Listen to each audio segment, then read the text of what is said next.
اعوذ باللہ من الشیطان الرجیم بسم اللہ الرحمن الرحیم۔ میرے پیارے بہنوں و بھائیوں، آج کی سب سے پیاری حدیث کے ساتھ شروعات کرتے ہیں۔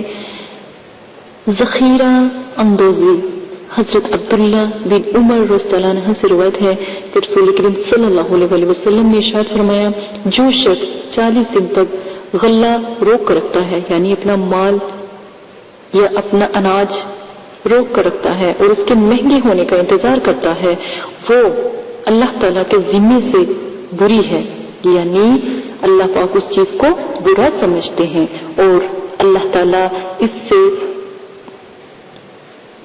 بری ہے، یعنی اللہ پاک جو سزا پھر منتخب کریں گے اس سے وہ کبھی بچ نہیں پائے گا۔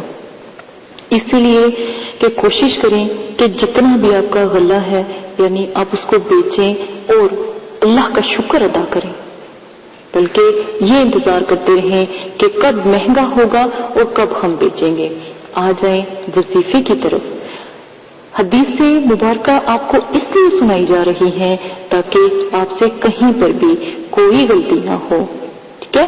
تو میری پوری کوشش ہے کہ آپ کو ایسے نایاب وظیفے اور چھوٹے چھوٹے وظیفے بتاؤں جس سے آپ کر الحمدللہ اس پریشانی سے آپ کو مطلب کہ خلاصی مل جائے اور اللہ پاک بھی آپ کی مدد کرے۔ یاد رکھیے گا، جو رزق اللہ پاک نے عطا کیا اس کا حساب ہے، اور جو رزق ذکر سے آیا اس کا حساب نہیں ہوتا، کیونکہ اللہ پاک نے وہ آپ کو تحفہ دیا ہوتا ہے۔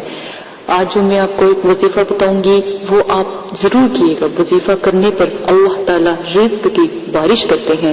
عمل اس طرح کرنا ہے، آپ نے 7 دانے جو چاول یا گندم ان میں سے کسی ایک کے بھی 7 دانے لے لیں اور دانے پر باری باری 70 مرتبہ یا رزاقوں کا ورد کرنا ہے۔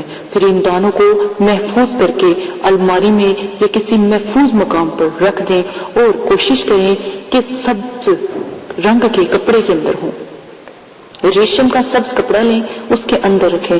یہ عمل آپ عام دنوں میں بھی کر سکتے ہیں، لیکن شب برات کی رات، یعنی شب برات کی رات وہ رات ہوتی ہے جب اللہ تعالیٰ اپنے فرشتوں کو پورے اگلے سال کا رزق یعنی حساب و کتاب مرتب کرنے کی ہدایت دیتے ہیں، جس میں رزق، زندگی اور موت وغیرہ شامل ہیں۔